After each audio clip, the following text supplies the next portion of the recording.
A'udzubillahi minasyaitonirrajim. Bismillahirrahmanirrahim. Assalamualaikum warahmatullahi wabarakatuh. Innal hamdalillah wa bihi wa nasta'inu wa nastaghfiruh wa na'udzu billahi min shururi anfusina wa min sayyiati a'malina. May yahdihillahu فلا مضل له وما يضلل فلا هادي له أشهد أن لا إله إلا الله وحده لا شريك له وأشهد أن محمدا عبده ورسوله اللهم صل وسلم على سيدنا محمد وعلى آله وأصحابه وبارك وسلم.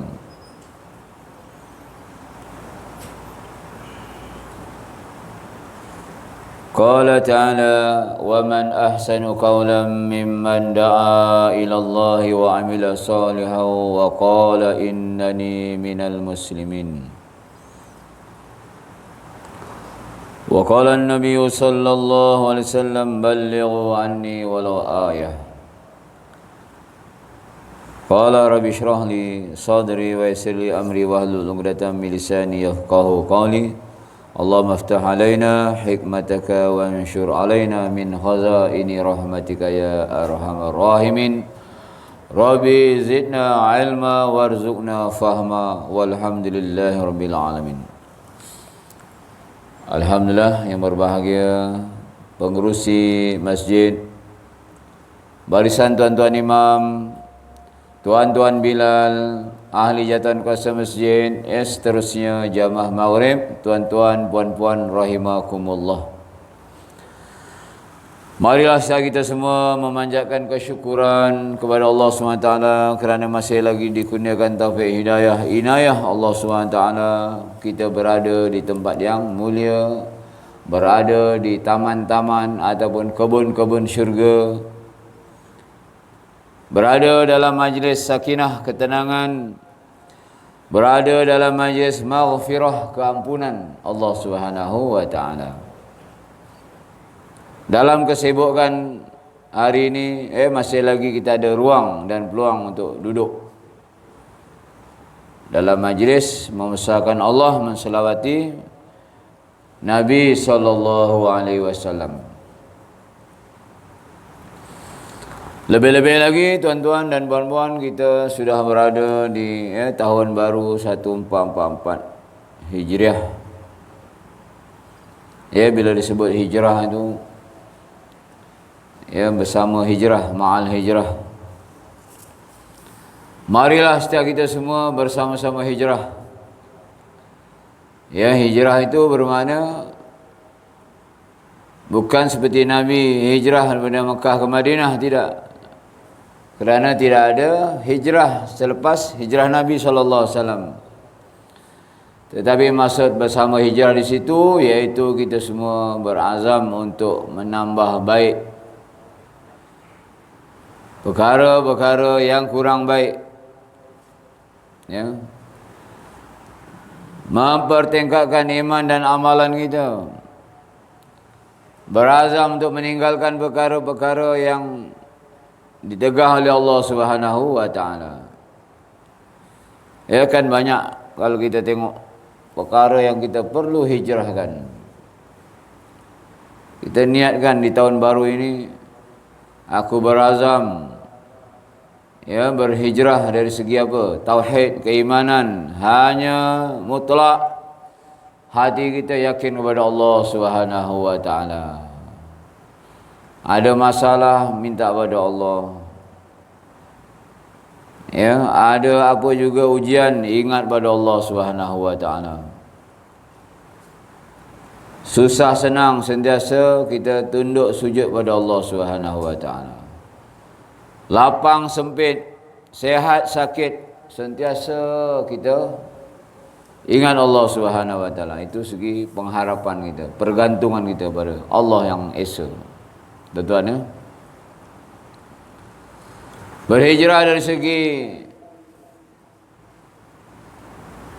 ittiba sunnah,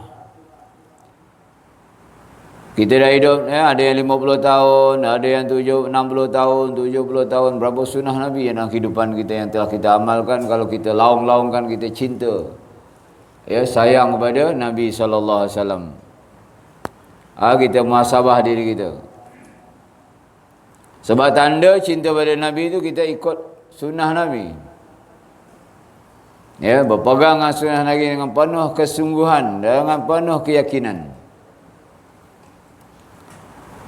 Tuan-tuan, sunnah Nabi ini daripada ujung rambut ke ujung kaki, daripada bangun tidur sehingga tidur balik. Huwa ma sudira anin Nabi sallallahu alaihi wasallam min qaulin wa fi'lin wa takririn. Apa sahaja yang disandang kepada Nabi daripada percakapan Nabi, daripada perbuatan Nabi dan juga takrir, diamnya Nabi SAW. Itu sunnah Nabi SAW. Orang yang ikut sunnah Nabi, dia ada kejayaan. Yang tidak ikut sunnah Nabi, dia kegagalan. Salah satu yang kita kena baiki sekarang ni, tuan-tuan, dalam pengamatan saya, saf kita terlalu longgar. Ini sunnah yang paling asas, tuan-tuan. Syarat untuk solat jamaah tu, dia kata solat berjamaah mesti sawu sufufakum. Fa inna tasbata sufufi min tamami solah. Antara kesempurnaan solat berjamaah tadi mesti saf yang lurus dan juga rapat. Bila saya perhati, di antara kita ramai yang selesa lagi berjarak. Kalau kita ikut SOP yang lama itu, kita bukan taat. Taat sungguh. Luruskan saf dan jaga penjarakan. Kita jaga penjarakan sehingga satu saf ni saya kira 8 orang je. Sebab apa? Kita taat pada SOP. Daripada siapa yang mengatur tadi, tuan-tuan sendiri pun tahu. Tetapi apabila kita tengok SOP Rasulullah SAW, kita tak ikut pula. Sedangkan tuan-tuan, tidak lurus dan tidak arafah saf itu dikira kegagalan. Zaman sahabat Rasulullah, zaman Sayyidina Umar, gagal perang. Tak menang, tak kalah. Dia mengambil masa yang lama. Biasanya perang tu sekejap dia boleh menang. Bila rujuk pada Sayyidina Umar, rupanya bukan Sayyidina Umar tambah bilangan tentera, tetapi dia hantar UTK dia cek. Safnya tidak lurus, bengkang-bengkok sebab dalam keadaan perang. Munasabah dalam keadaan perang. Dan tidak bersugi. Jadi pada hari ini, sebab kita dah 2 tahun dilatih jarak tu, kita pun masih selesa. Rasa nak menyentuh bau kawan tu rasa macam geli. Barangkali macam itulah. Sehingga saya perhati ada 1 kaki jarak lagi. Setengah kaki lagi, tuan-tuan. Jadi kita sama-sama hijrah. Minta maaf teguran saya ni.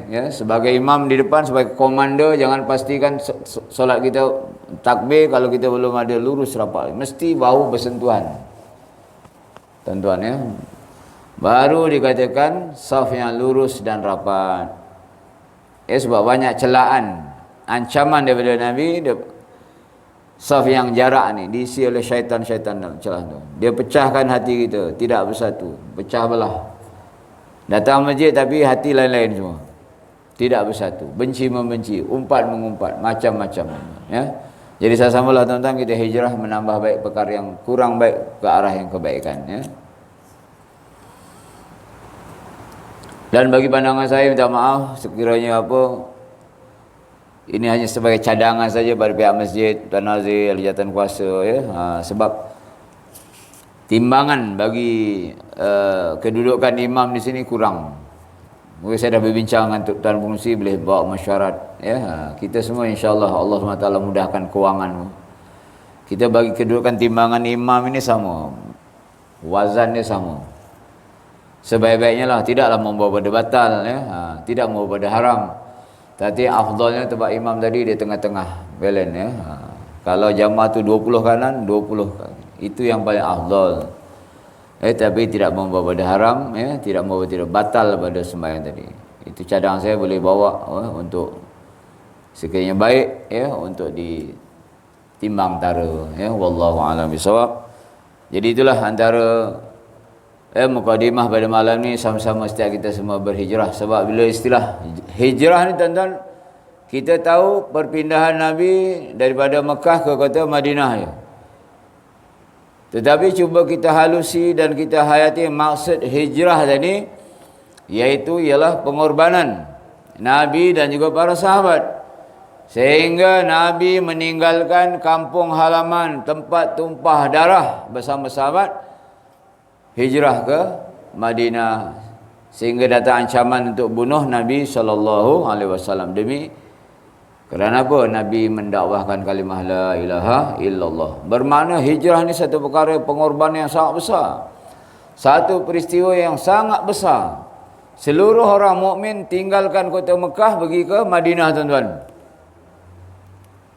Setelah 13 tahun Nabi berdakwah, dan bilang orang Islam pun tidak ramai mana, tetapi mereka sanggup tinggalkan kampung halaman, tinggalkan tanah, tinggalkan rumah, tinggalkan bini. Anak pula yang kalau beriman tinggalkan mak ayah. Daripada yang kaya raya tinggalkan mak ayah, pergi selai pinggang, pergi ke Madinah yang di sana belum ada apa-apa. Belum ada apa-apa tawaran. Dan disiapkan rumah ke tanah ke, tak ada. Kosong tuan-tuan. Dan hijrah juga mengajar macam mana orang Madinah ada sifat memuliakan tetamu. Dia sambut orang-orang Mekah tadi dengan hati yang tulus dan ikhlas. Dan hijrah dan juga nusrah. Ya, hijrah itu siapa? Orang muhajir. Yang nusrah memberi bantuan ialah orang-orang Madinah. Bagi tanah, bagi modal untuk berniaga, bagi tempat penginapan. Seramai-ramai sahabat tadi semua dilayan dengan baik dan mereka aman duduk di Madinah. Subhanallah. Kalau kita macam mana lah tuan-tuan ya? Orang kampung luar tu semua nak berhijrah ke kampung bandar, kampung sawah Senggala ni, mana kita nak tempatkan? Sanggup tuan-tuan nak dudukkan rumah kita, nak bagi tanah? Dah kan dalam dan setengah riwayat tu ada yang sahabat yang ada isteri dia bagi, diceraikan isterinya dia bagikan. Sebab isterinya tinggal belum, masih musyrik lagi. Diceraikan isteri yang paling cantik dan dibagi pada orang muhajir dari. Subhanallah ya. Macam itulah sifat-sifat yang kita kena belajar. Hari ini tetamu datang rumah kita, kadang kita mengeluh, bila nak balik ni? Lama sangat. Sedangkan hak tetamu tu kalau datang rumah kita, kita kena muliakannya selama 3 hari. Tak payah cari hotel. Hak dia tu kita kena layan, kena bagi makan minum selama 3 hari. Ya, jadi kita belum ada sifat tersebut. Sama-samalah tuan-tuan kita berhijrah. Ya, barangkali tahun 1444 ni adalah tarikh-tarikh yang kita tak tahu, barangkali tarikh kematian kita, wallahu alam. Dengan kita ada niat hijrah yang perkara yang buruk pada yang baik ke arah bertambah baik. Ya, ada sifat pengorbanan untuk agama Allah SWT. Mencontohi macam mana Nabi, para sahabat demi agama mereka sanggup tinggalkan kampung halaman, bahkan sanggup antara mereka yang mati, korban nyawa seperti Sumayyah ditombak kemaluannya. Ada sahabat yang dipacu dengan kuda kaki kanan, kaki kiri terbelah 2. Kerana apa tuan-tuan? Kerana untuk iman, untuk la ilaha illallah, yang hari ini kita dapat Islam dan iman tadi berkat susah payah orang dahulu di pulau selama 3 tahun ya, sehingga keputusan makanan. Jadi sama-sama insya-Allah ya tuan-tuan, saya dan kita semua ya, ingatan tadi, mudah-mudahan ya Allah beri kekuatan kita sentiasa berhijrah, menambah baik iman dan amalan kita, agama kita insya-Allah. Jadi kita sambung masih dalam ya sifat perihal takwa. Di antara kebaikan-kebaikan yang lain lagi ialah keselamatan dari api neraka. Allah SWT berfirman, jadi siapa ada sifat takwa tadi, Allah pelihara dia daripada api neraka. Wa in minkum illa wariduha kana ala rabbika hatman maqdiya summa nunajji alladhina taqaw. Maryam ayat 71-72. Artinya, dan tiada seorang pun di antara kamu melainkan melaluinya, iaitu api neraka. Itulah keputusan Tuhanmu yang tak dapat dihindarkan. Lalu kami selamatkan pula golongan mereka yang bertakwa. Jadi mau tak mau setiap kita semua akan melalui, tuan-tuan, bawah api neraka yang menjulang-julang. Allahu Akbar. Macam mana tak digambar oleh fikiran kita. Tetapi bagi orang yang ada sifat takwa, kat dunia diusahakan sifat takwa dalam diri dia, Allah Ta'ala akan selamatkan. Iaitu salah satunya orang yang sentiasa 5 waktu berulang alik ke masjid. Masjid itu akan jadi tunggangan dia. Dia akan melintas di jalan sirat pantas seperti kilat. Jadi kita muhasabah tengok, kita ni adakah digolongkan golongan orang yang solat 5 waktu secara berjemaah, istiqamah.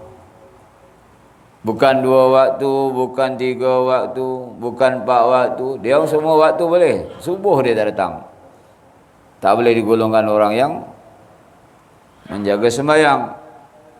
Ya, maksud orang yang menjaga sembahyang tadi iaitu 5 waktu dia sembahyang di mana azan diazankan. InsyaAllah sifat takwa macam ni, besok dia akan melintas di jalan sirat pantas seperti kilat, sehingga dia bertanya malaikat, mana kat dunia tu saya dengar-dengar ada cerita tentang sirat yang panjangnya ataupun jauhnya jarak itu 1500 tahun perjalanan. 500 tahun mendaki, 500 tahun mendata, 500 tahun menurun. Ketajaman dia, ya, bergantung pada amal. Sehingga ada senipis rambut dibelah berapa, wallahu alam. Bawah ni api neraka mengait-ngait, kait. Berapa ramai orang yang jatuh, tuan-tuan. Allahu Akbar. Ya, amat mengerikan. Tetapi orang yang ada sifat takwa selamat. Ya, tahu-tahu depan syurga ya, sampai tanya. Jadi besok inilah masjid ni, tuan-tuan ni. Masjid yang menjadi tunggangan kita besok ni.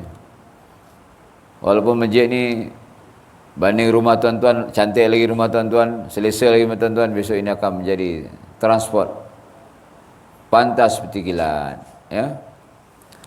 Firman-Nya lagi, wa yunajjillahu alladhina taqaw bimafazatihim la yamassuhumus su'u wa lahum yahzanun. Az-Zumar ayat 61.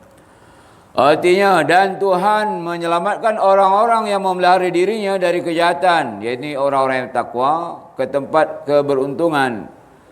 Mereka tiada disinggung oleh keburukannya, dan mereka tiada berduka cita. Ini benda yang sama. Sesiapa yang sentiasa memelihara diri, iaitu orang yang bertakwa tadi, akan selamat. Dan sampai ke tempat yang keberuntungan, sampai tempat yang Allah SWT bagi ganjaran untuk sifat takwa, itu syurga. Selamat daripada keburukan kubur, keburukan mahsyar, keburukan di tiang sirat dan seterusnya. Selamat daripada neraka, Allah SWT akan dimasukkan dalam syurga, tempat yang paling beruntung. Ya, jadi istilah untung rugi ni, tuan-tuan, di akhirat senang ceritanya. Untung neraka, rugi itu ialah untung tu syurga, rugi itu adalah neraka.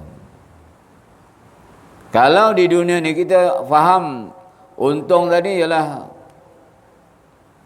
macam berniaga, ya, dapat pangkat, ya, dapat tanah, itu untung itu yang kita faham. Tapi rugi itu mana tak dapat, ya, masuk projek, ya, berniaga bankrupt, periksa gagal, rugi.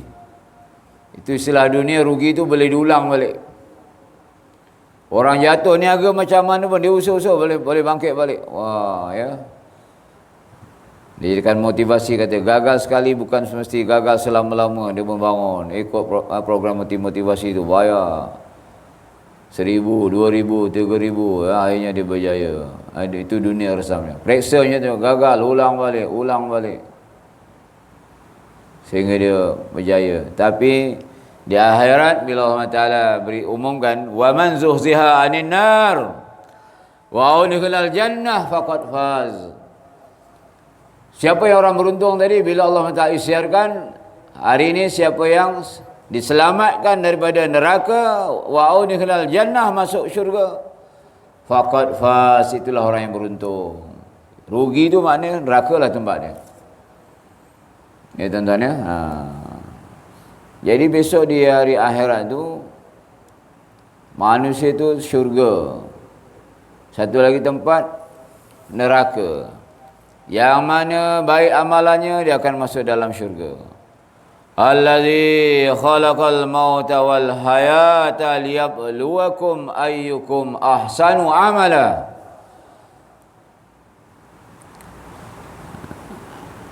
Dan dialah Allah SWT yang menjadikan khalaqal maut, menjadikan mati dan hidup untuk diuji siapa yang ahsanu amala, ayyukum ahsanu amala. Jadi dunia ni ceritanya belum tamat.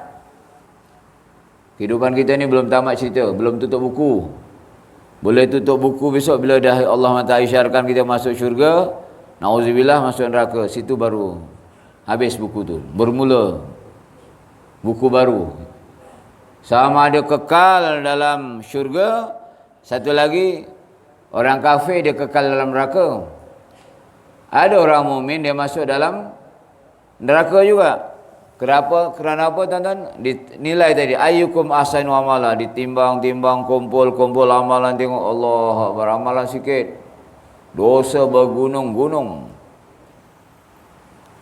Maka jika dia tidak dapat keampunan Allah, tidak dapat syafaat Nabi ataupun syafaat sesiapa, anbiya ke, wali-wali Allah, dapat syafaat hafiz Al-Quran, tengok dia layak masuk neraka, wajib masuk neraka. Tetapi oleh kerana ada di kalangan ahli keluarga dia yang hafiz Al-Quran, tarik dia syawal, tak payah masuk neraka, ni ada cucu kamu hafiz Quran, seorang ya, tarik atuk dia masuk syurga. Punya gembira atuk dia tu ya. Kat dunia dulu tak faham. Kata apa? Ni kalau nak masukkan anak tahfiz ni apa masa depan dia? Ngaji-ngaji madrasah, pesantren, pondok-pondok ni apa masa depan tak ada. Tak ada SPM, tak ada diploma, tak ada degree. Itu fahaman kita yang sempit. Kat dunia berfikiran demikian. Sedangkan di depan mata kita dah nampak ratusan ribu orang ada degree pun tak dapat kerja, jual burger, niaga pasar malam. Ya, yang ada PhD pun tak ada tempat lagi. Doktor-doktor tak ada tempat lagi, belajar setengah mati. Ya, bukan maksud saya menolak perkara itu, tidak tuan-tuan, tetapi sama-sama kita buka minda kita. Sebab ada satu golongan mengatakan kalau ambil tahfiz ni sempit, tak ada masa depan nanti dia. Itu satu pemikiran yang salah. Takkan Allah SWT akan menyusahkan ataupun menyempitkan kehidupan hamba-Nya yang menghafal 30 juzuk kalam Allah dalam dada dia.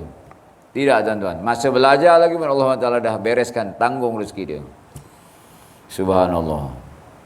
Masa belajar tu tuan-tuan, kalau saya ada orang kata madrasah tu tak ada cukup makanan, kesempitan apa, itu macam satu perkara yang pelik. Sampai meminta-minta kat pasar malam, kat depan-depan bank, ya, satu perkara yang pelik. Sebab jika betul-betul dia mau mendaulatkan Al-Quran, buka tahfiz untuk menjadikan hafiz Al-Quran, ya, untuk jadikan dai Allah, insya-Allah tuan-tuan, in tansurullah yansurukum. Sebab dia bantu agama Allah, Allah tidak sia-siakan kehidupan dia di dunia sampai dia akan bawa masuk dalam syurga, naik tingkat demi tingkat tuan-tuan. Ini janji Allah SWT untuk orang yang hafaz Al-Quran, ya. Di antaranya lagi, ini kelebihan-kelebihan siapa yang ada sifat takwa, terpelihara dari tekanan hidup, rezeki sentiasa datang berlimpah ruah tanpa diduga, Sentiasa hidup berlapang dada dan mendapat ganjaran yang besar pula. Orang-orang yang ada sifat takwa tadi. Ya, sebab setiap kita semua, mau tak mau kena usahakan sifat takwa dalam diri kita. Takut pada Allah SWT tu. Ya. Yang tiap-tiap Jumaat diingatkan oleh imam kita. Ittaqullah usikum wa iyaya bitaqwallah. Faqad fazal muttaqun. Ya. Faqad fazal muttaqun, maka dan sesungguhnya berjayalah orang yang ada sifat takwa tadi. Apa masalah tekanan hidup orang yang takwa ni, dia tenang ya, tak susah. Musim BKP ke, musim Covid ke, tenang, dia tak ada masalah apa dia. Barang naik ke, turun ke, dia tenang. Sebab orang takwa ni pergantungan dia pada Allah SWT. Dia yakin Allah memberi senang, Allah SWT memberi susah. Allah memberi lapang, Allah SWT sempit. Jadi hati tenang. Barang naik, dia pun tenang, tak ada masalah. Ada jalan dia dapat barang yang beli dapat barang murah. Ya, kadang barang mahal tu dia boleh dapat percuma lagi. Macam di madrasah saya tu, alhamdulillah, apa benda-benda yang mahalnya tu Allah hantar je. Kali hantar minyak, kadang berkotak-kotak minyak tengah mahal. Mana datang minyak tiba-tiba orang hantar berkotak-kotak. Allah Taala yang menghantar begitu.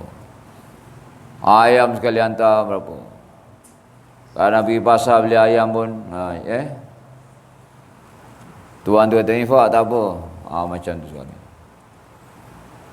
Orang yang ada sifat takwa, dia akan terpelihara daripada tekanan hidup. Contoh, bila ada inflasi makanan, orang yang takwa memang sifat dia apa? Dia yakin satu masa nanti bila Dajjal laknatullah turun, memang kita tak ada semua makanan. Biarlah dia berlatih makan yang apa yang ada. Dia tak susah hati macam orang kafir. Beli barang itu, penuh rumah dia untuk stok makanan, kata dia. Sebab ketakutan dia pada lapar. Orang mukmin memang sifat dia suka lapar. Tak apalah ya. Allah Taala beri kenyang, Allah Taala beri lapar. Apa yang ada Allah sediakan rezeki dia. Selagi dia hidup, dia yakin Allah akan bagi rezeki dia. Tuan-tuan ya. Tengok macam mana negara-negara yang perang tu. Tetap ya ada yang diberi rezeki oleh Allah Taala kehidupan dia. Walaupun kadang-kadang makan tu kita tak sedih, ada je rezeki dia. Rezeki sentiasa datang berlimpah ruah tanpa diduga. Untuk orang-orang yang bertakwa ni. Macam tuan-tuan contoh datang ke masjid tiap malam mengaji lah.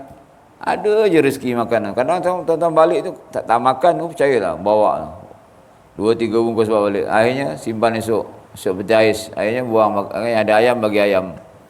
Tengok rezeki melimpah ruah macam tu sekali.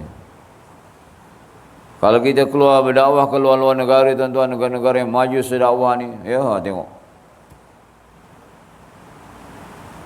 Keluar 4 bulan tu, 4 bulan tak payah masak. Allah sediakan rezeki yang paling baik, pagi, petang, siang, malam. Berebut orang nak jamu tu, kita makan. Bagi mereka, kita tetamu ni kalau datang masak, berdosa bagi mereka. Kita hari ni jamaah datang ke tempat kita kadang makin menjauh pun ada.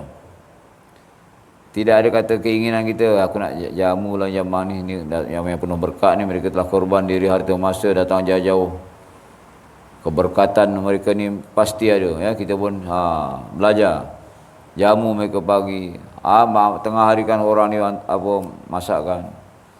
Subhanallah, tuan-tuan ya. Sentiasa hidup berlapang dada dan mendapat ganjaran yang besar pula. Sebab orang yang takwa tadi, hatinya pergantungannya pada Allah SWT. Jadi lapang je. Susah pun dia lapang. Senyum je. Duit tak ada je. Senyum. Yakin Allah Ta'ala pasti akan bagi rezeki. Duit banyak pun sama juga, dia tak susah hati. Duit tu tidak masuk dalam hati dia. Ya, firman Allah Ta'ala, wa may yattaqillaha yaj'al lahu makhraja wa yarzuqhu min haitsu la yahtasib. At-Talaq ayat 2 hingga 3. Barang siapa yang bertakwa pada Allah dengan mematuhi segala perintahnya dan menjauhi larangannya. Ini maksud takwa yang sebenar. Maksud takwa yang sebenar tadi kalau segi bahasa takut pada SWT, tapi maksud sebenar dia itu dia patuh pada seluruh perintah-perintah Allah. Segala perintah Allah tu sedaripada dia nak ikut, taat. Dan apa yang Allah larang tu sedaripada dia nak tinggalkan. Itu orang sifat takwa, ya. Nescaya Allah akan mendorongkan baginya jalan keluar dari kesulitan. Dan dia Allah akan memberikan rezeki kepadanya dari sumber yang tiada diduga. Ini tuan-tuan. Siapa yang bertakwa pada Allah, wa yarzuqhu. Orang lain tuan-tuan, dia kena bekerja, bertunggul lumur, membanting tulang lapang kerat, pagi petang kadang tak cukup masa, kesian orang.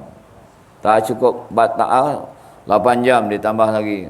Overtime, part time lagi. Payah sangat. Sampai ke masjid pun tak dapat datang. Kita ajak dia. Yang mengadu kesusahan. Tak ada masa, sibuk je. Ramai tu orang macam tu. Alasan dia, sibukkan dunia dia. Tetapi bagi orang yang ada sifat takwa SWT, rezeki itu datang kepada dia. Bukan dia cari rezeki, tapi rezeki cari dia. Masya Allah. Seperti para anbiya alaihi wassalatu wassalam. Tuan-tuan ya. Nabi-nabi itu tuan-tuan, memang sejarah dia sebelum dia menjadi nabi itu, dia jadi penternak kambing kebanyakan. Ada ahli perniagaan. Ada pakar pertukangan macam Nabi Nuh. Nabi Adam pakar dalam pertanian. Nabi Syuaib, perniagaan. Tetapi setelah mereka menjadi nabi, mereka menumpukan pada kerja dakwah, mengajak umat pada la ilaha illallah. Macam nabi juga. Setelah turun wahyu, ya ayyuhal muddatsir qum fa'anzir wa rabbaka fakabbir, maka nabi pagi, petang, siang, malam fikirkan umat sampai nabi wafat. Tuan-tuan, ada tak dengar selepas Nabi jadi Nabi tu, Nabi bela kambing lagi, Nabi berniaga lagi? Tak ada tuan-tuan. Kerja Nabi, kerja buat yang sebenar, dakwah ilallah, mengajak manusia kepada SWT. Tapi tengok macam mana Allah SWT bagi rezeki pada Nabi dan juga anbiya-anbiya terdahulu.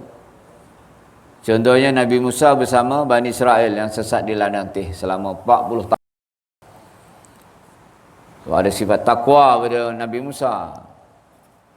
Dan kaum dia ikut Nabi Musa tu, Allah Ta'ala bagi dia makanan mana wasalwa daripada syurga 40 tahun tuan-tuan, tak payah kerja dapat makan. Makanan dari syurga, hari-hari makan. Subhanallah. Dan dikatakan pakaian mereka ni dia tak payah salin. Dia dapat baju tu, terus baju tu tahan sampai 40 tahun. Membesar ikut badan dia. Subhanallah, ya. Itu orang yang ada sifat takwa. Dan kita biasa dengar wali-wali Allah. Contoh macam Sama'un. Ya, di kalangan umat Nabi Musa juga, Bani Israel. Dia berzikir tuan-tuan, zikir atas batu, sembahyang atas batu. Ada mata air yang lalu sebelah dia tu, dia akan minum. Ada buah delima dia akan makan. Bahkan sehingga tahap dia keluar daripada gigi dia apa saja yang dihajatkan. Sama'un. Teringin nak makan daging rusa, keluar daging rusa yang masak, celah gigi dia makan tu. Teringin nak minum susu, keluar celah susu. Milo. Kau ada Milo zaman tu lah, ya. Tinggal keluar di tengah telahnya. Sama'un. Hebat. Wali Allah SWT. Dan setiap peperangan, selagi samuan ada bersama, maka habis tentera-tentera kafir tadi, kalah, musnah. Ya, sejarah dia tu. Panjang ceritanya, ya.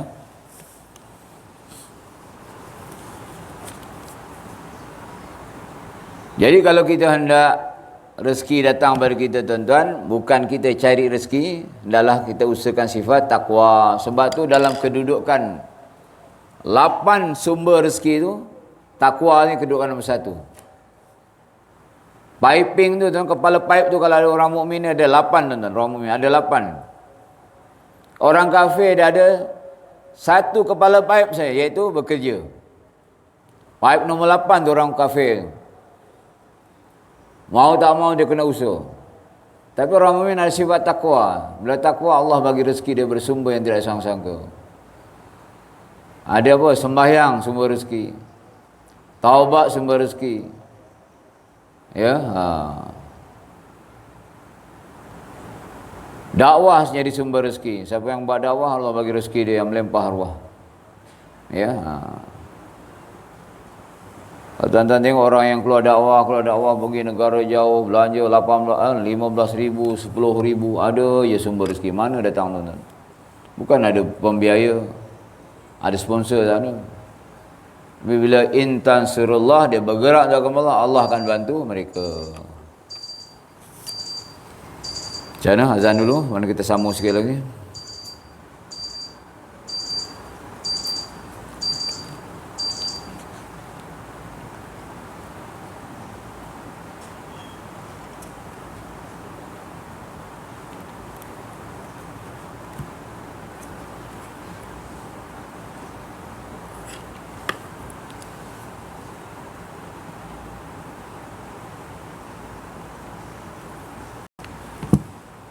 Firman-Nya lagi, wa may yattaqillaha yaj'al lahu min amrihi yusra. At-Talaq ayat 4. Dan sesiapa yang bertakwa, yakni takut pada Allah, nescaya Allah akan memudahkan segala urusannya.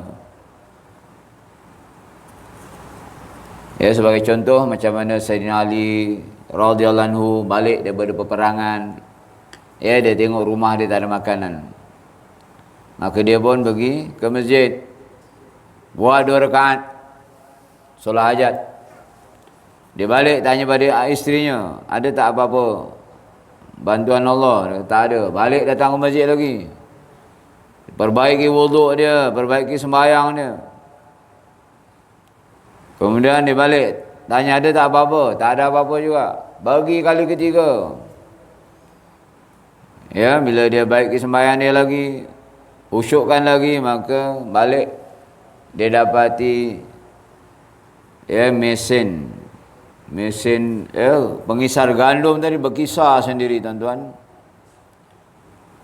sehingga habis bekah-bekah di rumah semua, guni-guni karung-karung isi semua.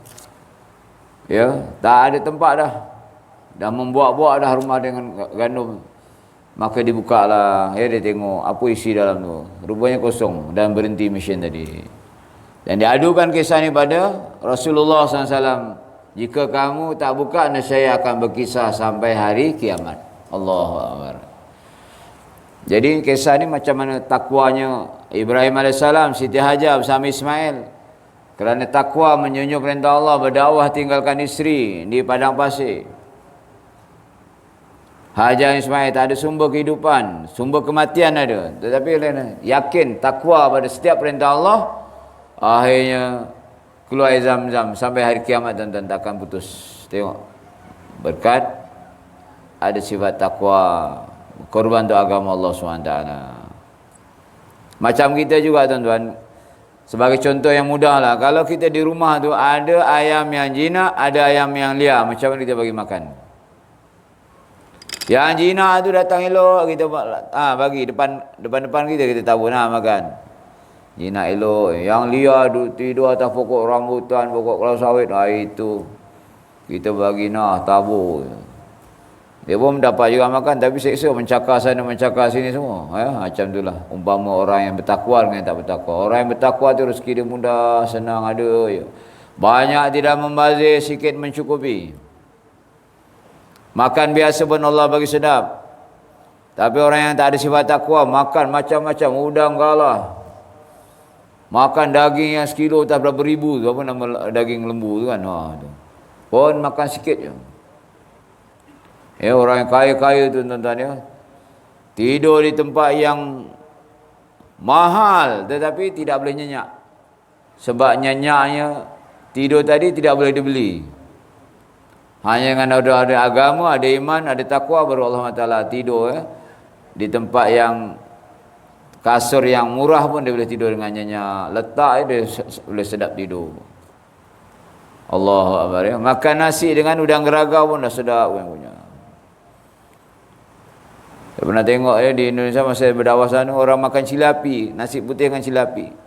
Sedap tengok gaya makan. Allahu Akbar. Syukurnya kita SWT, kita lauk buang-buangan macam tu.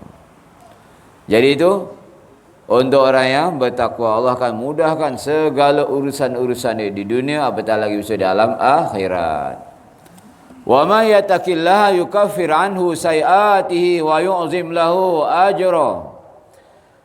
Dan sesiapa yang bertakwa, takut kepada Allah, nescaya Allah akan hapuskan kesalahannya dan diberi ganjaran yang besar. Ya. Biasa manusia itu tidak sunyi daripada salah dan silap. Ya, orang yang bertakwa juga ada terbuat salah-salah, ya, dosa-dosa kecil, Allah Taala ampunkan dosa. Seperti ya, kalau kita antara waktu sembahyang tu dia menghapuskan dosa. Tuan-tuan, wuduk menghapuskan dosa. Ya. Orang yang takwa tadi, dia di yaumil mahsyar tidak akan dihisab, bi ghairi hisab. Mana dia ada kesalahan tapi Allah SWT ampunkan semua dosa dia. Ya, sebab yang dosa-dosa besar pasti dia akan bertaubat kepada Allah SWT. Dan diberi ganjaran-ganjaran yang besar, ya.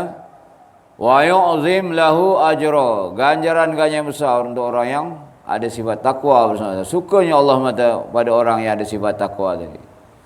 Sedikit amalan diberi ganjaran yang besar. Contoh dia sentiasa mengamalkan selawat pada Nabi. Sentiasa membaca jazallahu anna sayyidana Muhammadan sallallahu alaihi wasallam bima huwa alu. Orang ada sifat takwa dia akan digerakkan hati dia buat amal-amal kecil tapi pahala dia besar-besar. Siapa yang membaca jazallahu anna sayyidana Muhammadan sallallahu alaihi wasallam bima huwa alu, ada tak tadi Allah gerakkan hati dia untuk baca. Sekali baca tu Allah Taala akan beri apa? Ganjaran meletihkan 70 malaikat menulis ganjaran selama 1000 hari. Sekali baca, kalau baca 10 kali baca. Ya, kemudian disebarkan pula orang lain dapat amalkan pula. Allahu Akbar besok ke akhirat. 1000 hari bersama 3 tahun tuan-tuan. Baca sekali ya. Jazallahu anna sayyidana Muhammadan sallallahu alaihi wasallam bima huwa alu. Kalau tuan-tuan mengajak kebaikan, orang di sifat takwa ni dia hati dia suka ajak orang pada kebaikan. Ya. Sepatah perkataan dia mengajak kepada kebaikan, dia dapat ganjaran setahun ibadat sunat. Subhanallah. Patah ya, jomlah ke masjid. 3 patah-patahan. 3 tahun ibadat sunat. Besok ke akhirat baru nampak kayanya orang yang buat dakwah, mengajak. Ajak bini, ajak isteri, ajak jiran tetangga. Ringan mulut. Ya, tuan-tuan semua ni, kalau yang datang ni contoh 30 orang, hari-hari ajak orang. Ramai-ramai makin penuh, lama-lama masjid kita akan jadi penuh. Sebab apa? Kita tak nak masuk syurga seorang, kita ada fikir risau bimbang macam mana orang lain juga dapat datang ke masjid. Ya. Jadi syukur setakat itu, insya-Allah semoga kita akan berjumpa di lain masa. Saya memohon ampun maaf pada tuan-tuan dan puan-puan seandainya penyampaian saya ada salah silap, menyinggung, terguris hati tuan-tuan dan puan-puan. Saya manusia biasa, saya menyusun jari, mohon keampunan dan maaf. Segala yang baik adalah daripada Allah Subhanahu wa taala. Salah silap atas kelemahan saya juga dengan izin Allah Subhanahu wa taala. Semoga yang saya sampaikan tadi, saya lah orang pertama Allah beri kekuatan saya dapat amalkan. Semoga Allah memberi kita sifat takwa, ya. Berdikit-dikit bertambah sifat takwa itu SWT. Dengan doa, Allahumma inna nas'alukal huda wat tuqa wal afafa wal ghina. Ini doa supaya Allah beri sifat takwa pada kita. Allahumma inna nas'alukal huda wat tuqa wal afafa wal ghina. Ya, sebab sifat takwa dia adalah pemberian Allah SWT. Jadi kita kuatkan iman kita, bawa usaha atas iman. Dengan iman kita kuat, maka akan datang sifat takwa dalam kita. Ya, kita akan semakin takut pada Allah. Bila semakin takut, kita akan semakin dekat pada Allah Subhanahu wa taala insya-Allah. Aku qouli hadza astaghfirullahalazim li wa lakum. Wassalamualaikum warahmatullahi wabarakatuh. Allahumma shalli ala sayyidina Muhammadin wa ala alihi wa ashabihi ajmain. Wa zalamna anfusana wa illam taghfir lana wa tarhamna lanakunanna minal khasirin. Allahumma inna nas'aluka al-huda wa tuqa wal afafa wal ghina. Rabbana atina fid dunya hasanah fil akhirati hasanah wa qina adzabannar walhamdulillahi rabbil alamin. Qabbalallahu minna minkum.